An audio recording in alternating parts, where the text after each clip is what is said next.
Shalom, pada saat ini saya ingin memberikan sebuah materi singkat atau materi sederhana terkait dengan kisah Kain dan Habel. Kita tahu dalam kisah ini bahwa Kain dan Habel itu bersaudara. Ya. Nah, namun dalam kisah ini juga Kain membunuh Habel oleh karena persembahan daripada Kain itu tidak diindahkan atau tidak diterima oleh Tuhan. Nah, yang menarik tentu dalam kisah itu terdapat di dalam Kejadian pasal yang keempat ya. Silakan baca di sana Kejadian pasal yang keempat ayat 1 hingga ayat yang ke-16. Nah, yang menarik di dalam kisah ini, dalam Kejadian pasal 4 ini, di dalam ayat yang ke-14 di sana bisa muncul pertanyaan tentunya. Di sana dikatakan ayat yang ke-14, engkau menghalau aku sekarang dari tanah ini dan aku akan tersembunyi dari hadapanmu, seorang pelarian dan pengembara di bumi. Maka barang siapa yang akan bertemu dengan aku, tentulah akan membunuh aku. Namun muncul sebuah pertanyaan bahwa kira-kira siapa yang nantinya yang akan bertemu dengan Kain ini dan akan membunuh dia? Kita tahu ya, setelah Kain membunuh adiknya Habel, kita tahu bahwa dia memiliki semacam rasa ketakutan, ya. Makanya diungkapkan di dalam ayat ini. Maka barang siapa yang akan bertemu dengan aku, tentulah akan membunuh aku. Nah, dari ayat ini muncul pertanyaan, kira-kira siapa yang akan membunuh Kain? Ya, siapa yang akan membunuh Kain? Kita tahu bahwa di dalam Kain dan Habel merupakan anak daripada Adam dan Hawa. Dan kita tahu juga di dalam Alkitab cuma kedua orang inilah dikatakan sebagai anak Adam dan Hawa. Ya. Nah, jadi muncul pertanyaan, kira-kira orang semacam apa? Apakah Allah menciptakan manusia dua kali? Nah, itulah sebabnya di kalangan para teolog ini juga menjadi perdebatan atau diskusi untuk mengambil keputusan, sehingga ada para teolog mengatakan bahwa Allah memang dua kali menciptakan manusia. Yang pertama itu di dalam Kejadian pasal yang pertama ayat yang ke-26 ya. Bisa dibaca di sana Kejadian pasal 1 ayat yang ke-26. Di sana dikatakan, berfirmanlah Allah, baiklah kita menjadikan manusia menurut gambar dan rupa kita, dan seterusnya ya. Berarti inilah manusia pertama yang diciptakan oleh Allah. Bisa dikatakan manusia purba ya. Kemudian Allah menciptakan Adam dan Hawa ya, di dalam Kejadian pasal yang kedua ya, di dalam Kejadian pasal yang kedua ayat yang ke-7 di sana dikatakan, ketika itulah Tuhan Allah membentuk manusia itu dari debu tanah dan menghembus napas hidup di dalam hidungnya. Demikianlah manusia itu menjadi makhluk yang hidup. Nah, dan seterusnya nanti Hawa akan diciptakan dari tulang rusuk daripada Kain itu. Nah, di sini mereka mengambil kesimpulan bahwa Allah menciptakan manusia itu sebanyak dua kali ya. Pertama yang dalam Kejadian pasal 1, yang kemudian dalam Kejadian pasal yang kedua, sehingga bisa disimpulkan bahwa di dalam Kejadian pasal yang keempat tadi ayat yang ke-14 itu siapa kira-kira yang membunuh Kain? Itu orang-orang manusia purba itu. Nah, Bapak Ibu yang terkasih, tentu ini merupakan suatu pemahaman yang salah ya. Karena baik di dalam Kejadian pasal 1 maupun dalam Kejadian pasal yang kedua itu merupakan orang yang sama ya. Kejadian pasal 1 itu untuk menjelaskan rentetan secara menyeluruh ya, secara menyeluruh atau semacam sebuah kesimpulan bahwa Allah menciptakan manusia, langit dan bumi dan alam semesta itu sebanyak 6 hari, dan pada hari yang ke-7 dia beristirahat ya.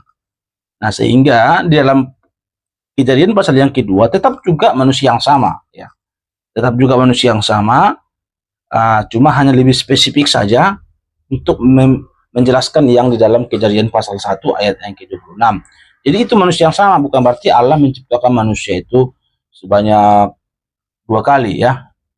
Makanya kalau kita lihat di dalam Perjanjian Baru selalu ya si Adam ini dijadikan menjadi manusia pertama. Ya, dalam kisah-kisah atau kitab-kitab lain dikatakan selalu manusia si Adam menjadi digelambangkan sebagai manusia pertama, bukan manusia purba yang tadi itu. Jadi argumen seperti ini sudah bisa dikatakan argumen yang tidak bisa dibenarkan ya, karena alam menciptakan manusia itu hanya sekali, bukan dua kali ya. Jadi jangan salah paham, baik dalam kejadian pasal 1 dan juga kejadian pasal 2 itu merupakan orang yang sama ya, yaitu Adam dan Hawa. Cuma dalam kejadian pasal 1 itu hanya memberikan sistematika bahwa Allah menciptakan manusia selama 6 hari dan pada hari yang ke-7 Allah beristirahat. Namun di dalam kejadian pasal yang kedua itu hanya menceritakan menceritakan bagaimana Allah menciptakan manusia itu. Makanya dikatakan dari debu tanah, habis itu nanti dia istrinya itu diambil dari tulang rusuknya. Jadi intinya orang yang sama ya, jangan salah memahami di situ. Nah, muncul kalau begitu ya kita kembali ke pertanyaan yang tadi itu, lantas si Kain itu takut kepada siapa kalau memang hanya sekali Allah menciptakan manusia? Nah, Bapak Ibu, kita tidak bisa terlalu menekankan bahwa anaknya si Adam dan si Hawa itu adalah Kain dan Habel ya. Kita mungkin terpola demikian ya, ya, seperti dalam kejadian pasal 4 ini kan, ini hanya menceritakan bahwa kisah Kain dan Habel aja, bukan berarti inilah anaknya Adam dan Hawa, yaitu Kain dan Habel. Bukan begitu, itu hanya semacam kisah.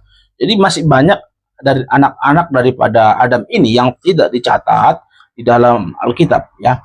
Ada juga ayat-ayat yang mengatakan bahwa Kain dan Habel, bahwa bukan hanya Kain dan Habel juga yang menjadi anak daripada Adam dan Hawa itu. Tapi saya tidak terlalu panjang lebar ke sana. Jadi yang penting yang ingin jelaskan yaitu anak yang ditakuti oleh Kain itu adalah anak keluarga atau keturunan Adam dan Hawa juga ya.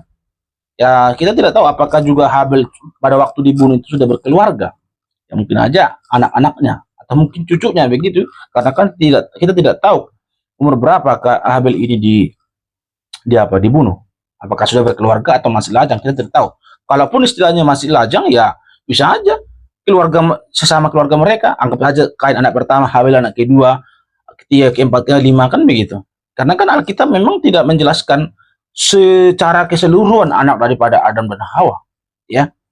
Di sini hanya dalam kejadian pasal 4 ini kadang kita terpola ya. Kadang kita terpola bahwa hanya ini anak daripada Kain dan Habel. Nah, sebenarnya ini hanya menjelaskan cerita saja. Cerita tentang pembunuhan Kain terhadap Habel ya.